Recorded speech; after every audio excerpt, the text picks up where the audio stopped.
Berjumpa kembali dalam acara Di Balik Cerita.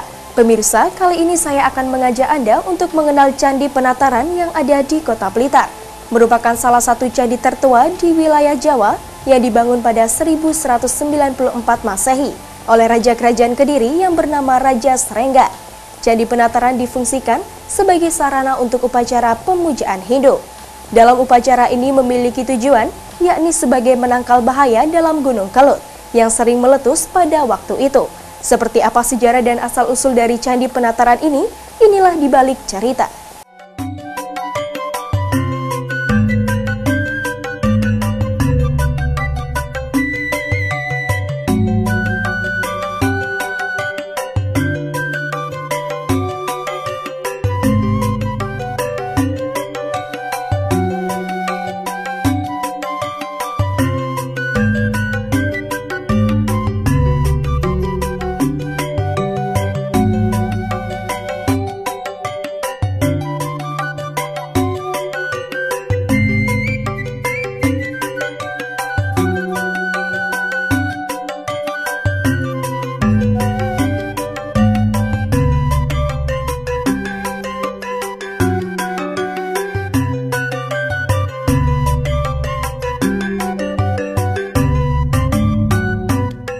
Pemirsa, nama asli dari Penataran dipercaya adalah Candi Palah yang disebut dalam prasasti Palah. Dibangun pada tahun 1194 oleh Raja Srengga yang memerintah Kerajaan Kediri antara tahun 1190 hingga 1200. Candi termegah dan terluas di Jawa Timur ini terletak di lereng barat daya Gunung Kelut di sebelah utara Blitar, pada ketinggian 450 meter di atas permukaan laut. Dari prasasti yang tersimpan di bagian candi, diperkirakan candi ini dibangun pada masa Raja Srengga dari Kerajaan Kediri.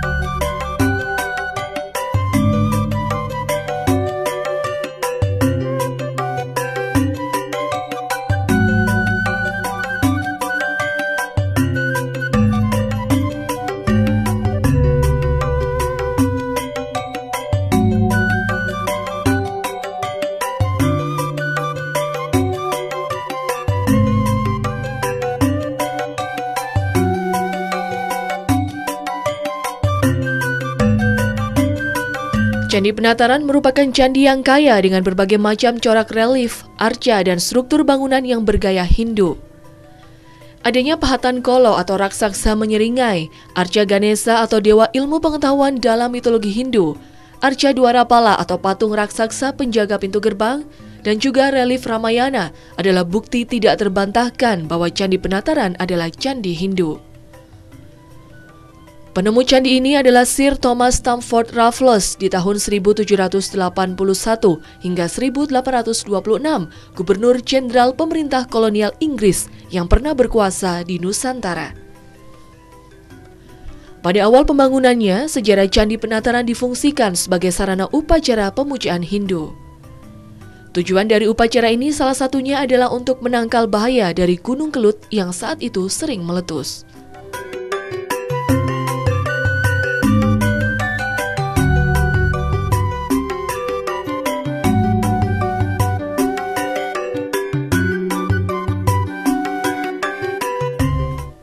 Di sebelah selatan barat daya halaman candi utama, ditemukan dua buah sisa bangunan yang merupakan candi kecil yang terbuat dari batu. Candi jenis ini disebut dengan Klein Helic Dome atau batara kecil. Selain itu terdapat sisa bangunan berbentuk pondasi bata. Bagian lain di halaman belakang adalah prasasti Palah. Prasasti ini dibuat oleh Raja Srengga di tahun 1119 Saka atau 1197 Masehi. Bangunan ini memiliki fungsi sebagai sarana penyembahan Batara Palah, sebagaimana tertulis di prasasti Palah. Di dalam prasasti ini disebutkan bahwa Sri Maharaja senantiasa setiap hari berada di tempat Batara Palah.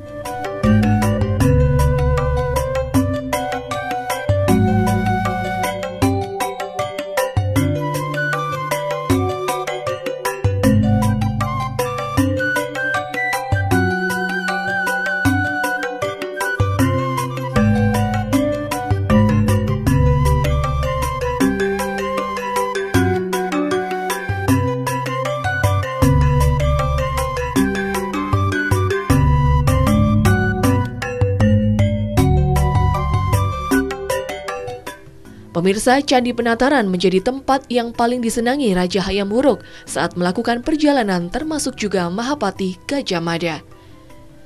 Dari beragam cerita diketahui, Mahapati Gajah Mada mengucapkan sumpahnya Sumpah Palapa di area Candi Penataran ini.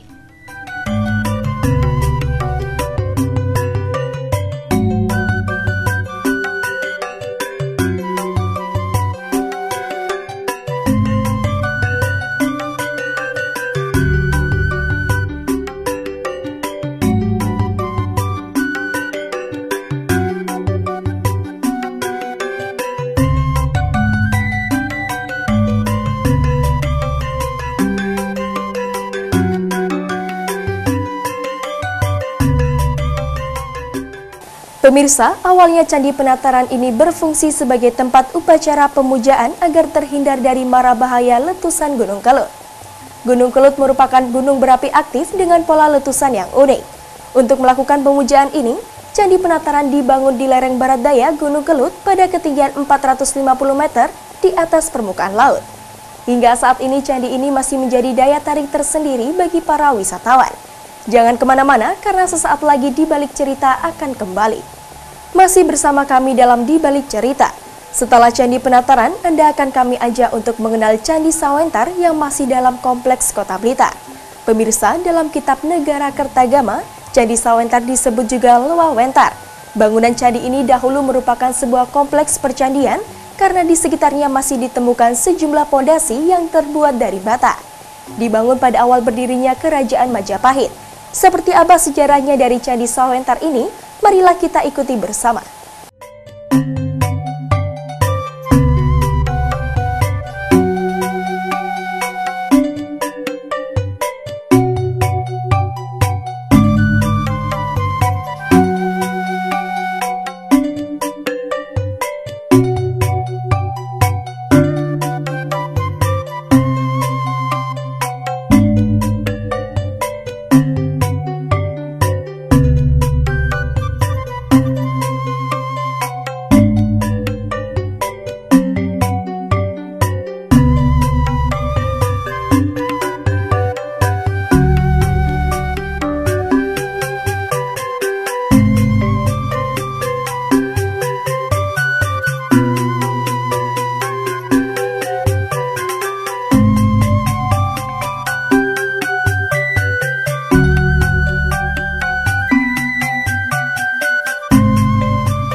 Candi Sawentar diduga dibangun pada awal berdirinya Kerajaan Majapahit.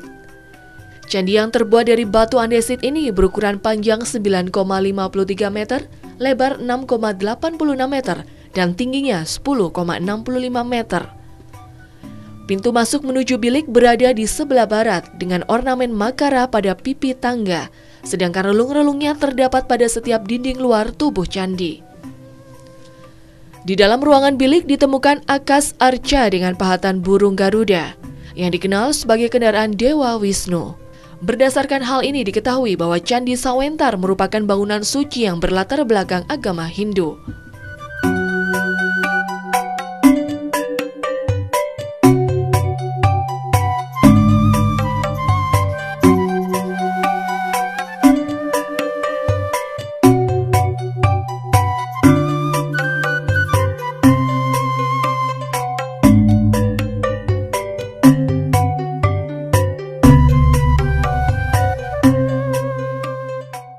Letak candi lebih rendah dari permukaan tanah di sekelilingnya.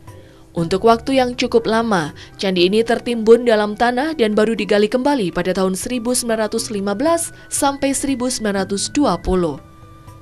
Candi yang berdena dasar persegi ini sangat mirip dengan Candi Kidal. Tubuh candi berdiri di atas batur seluas 7 x 7 meter persegi dengan tinggi sekitar 1,5 meter. Tinggi candi sampai ke puncaknya mencapai 10,65 meter. Tubuh candi lebih kecil ukurannya dibandingkan dengan kakinya, sehingga terbentuk selasar sempit di sekelilingnya. Pintu candi terletak di sisi barat, diapit oleh relung kecil di kiri dan kanannya.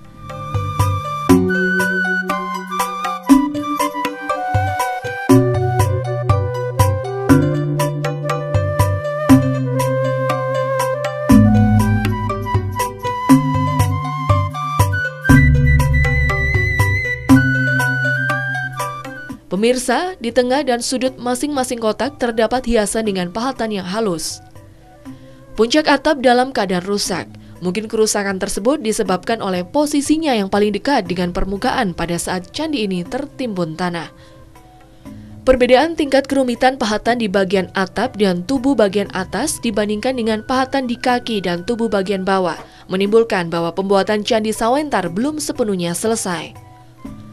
Belum diketahui kapan tepatnya candi yang dianggap sebagai wujud peralihan tipe Candi Jawa Timur lama ke tipe yang lebih akhir. Menurut perkiraan, pembangunannya dilakukan pada awal sampai pertengahan abad 13 Masehi.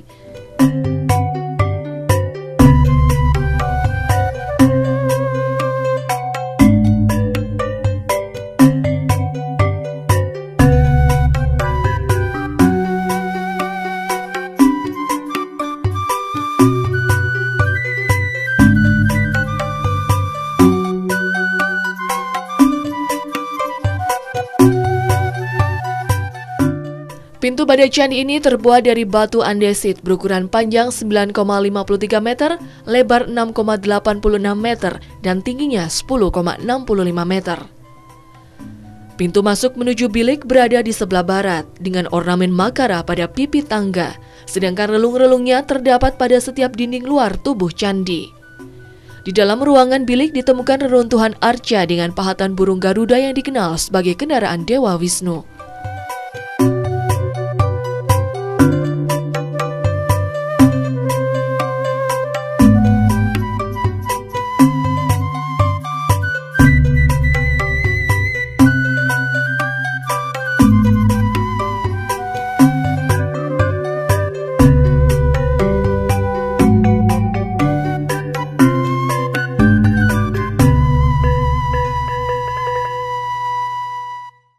Pemirsa, Candi Sawentar dikenal dengan tempatnya yang subur dan menenangkan.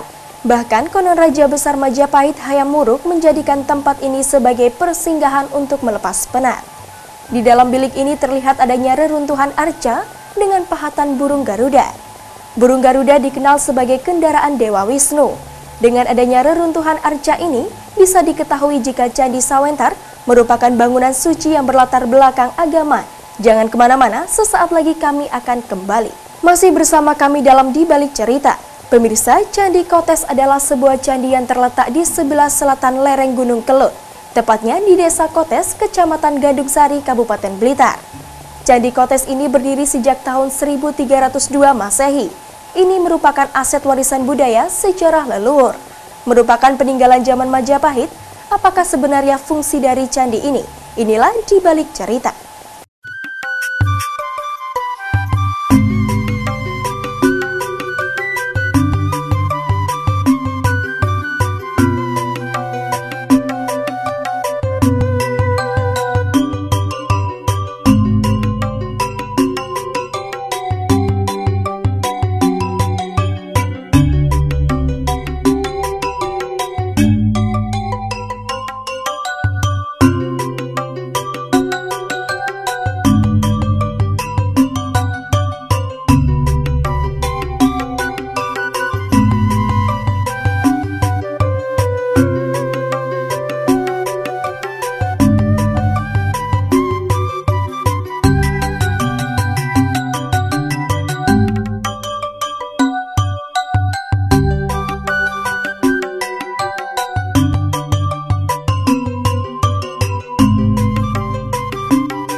Pemirsa, Candi Kotes merupakan sebuah kompleks candi yang terdiri dari dua bangunan berupa batur. Tersusun dari batu andesit yang disusun berupa pelipit-pelipit dengan tangga naik berada di sebelah barat.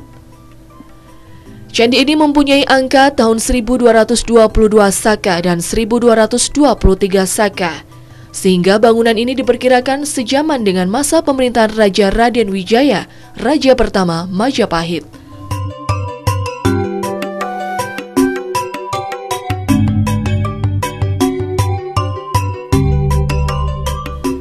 Berdasarkan prasasti Gunung Butak dari tahun 1294 Masehi, Raden Wijaya memperoleh bantuan dari orang-orang desa Kudadu dan sekitarnya ketika menghadapi serangan Jaya Katuang. Demikian pula ketika pasukan Raden Wijaya menyerang Jaya Katuang di Kediri, mendapat bantuan dari orang-orang yang berada di daerah Kotes dan sekitarnya. Sebagai kewajiban yang harus dipenuhi oleh seorang raja yang telah mendapat kemenangan, biasanya ia menghadiahkan tanah kepada kepala desa berupa sima, atau berupa pendirian bangunan suci untuk agama. Hingga akhirnya ketika Raden Wijaya menjadi raja, ia menganugerahkan bangunan suci keagamaan yang berada di daerah Kotes sekarang. Sampai saat ini, fungsi candi belum dapat diketahui, diperkirakan sebagai tempat pemujaan.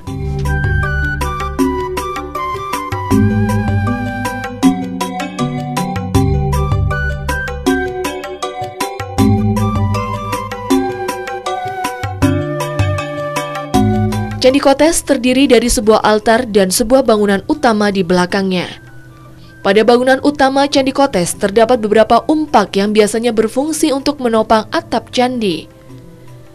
Kemungkinan atap candi ini terbuat dari bahan yang tidak tahan lama, mengingat komponen-komponen candi yang tidak terpasang hanya sedikit. Candi ini terbuat dari batu jenis andesit. Di atas batur terdapat 3 buah bangunan kecil yang berjajar utara-selatan. Bangunan sisi utara dan tengah berupa altar, sedangkan bangunan sisi selatan berupa candi kecil yang mirip dengan bangunan candi Jawa Timur yang ramping dan tinggi. Pada bangunan sisi utara adalah bangunan batur, terdapat pahatan angka tahun Jawa kuno 1223 Saka atau 1301 Masehi.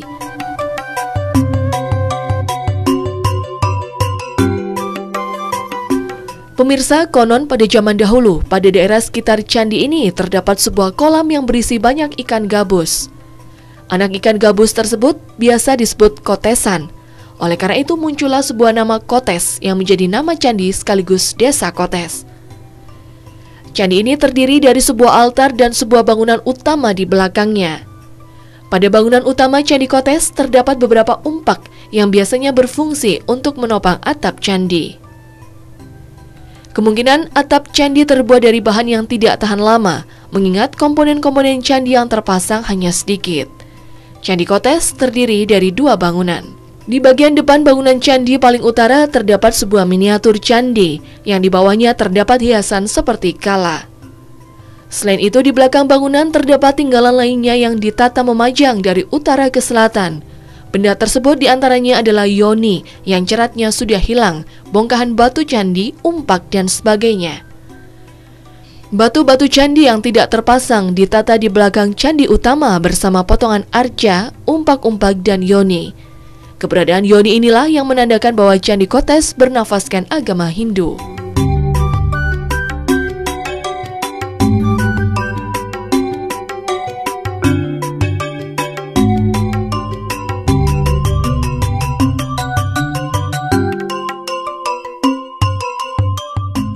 Pemirsa, Candi Kotes ini berdiri sejak tahun 1302 Masehi, merupakan aset warisan budaya sejarah leluhur kita.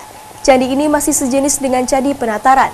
Walaupun Candi Kotes ini tidak terkenal seperti Candi Penataran, namun ternyata lebih tua sekitar 8 tahun dibanding Candi Penataran. Candi Kotes adalah sebuah peninggalan zaman Majapahit. Keberadaan bangunan suci Candi Kotes juga mencatat dan memberi bukti sejarah bahwa Blitar merupakan wilayah penting di masa pemerintahan Raja pertama Majapahit. Demikianlah di balik cerita episode kali ini. Kita berjumpa kembali di balik cerita episode berikutnya.